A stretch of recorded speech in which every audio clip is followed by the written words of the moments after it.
खुलुमबाय नोंथांमोनखौ जोंनि बिजि प्रडाक्शन यूट्यूब चेनेलाव फिन बराय हरफिननाय थाबाय। दिनैनि भिडिअ बानायनायनि जाहोनानो जाबाय जोंनि गेजेराव गुगल एडसेन्स पिना सफैनो हाबाय।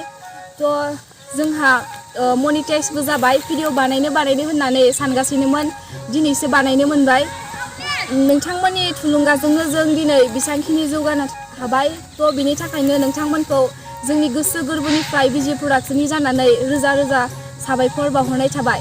आरो मोनसे खोथा, जों भिडिअखौ थाब लाबोनो हायैनि जाहोनानो जाबाय सोरहाबा एग्जाम थानायनि थाखाय आरो सोरहाबा खामानिनि बेस्थ थानायनि थाखाय जों भिडिअखौ थाब लाबोनो हायाखै। अन्नानै नोंथांमोना जोंखौ निमाहा होगोन। आरो नोंथांमोना जुदि जोंनि बिजि प्रडाक्शन यूट्यूब चेनेलखौ दासिमहालागै साबस्क्राइब खालामाखैबा अन्नानै साबस्क्राइब खालामगोन।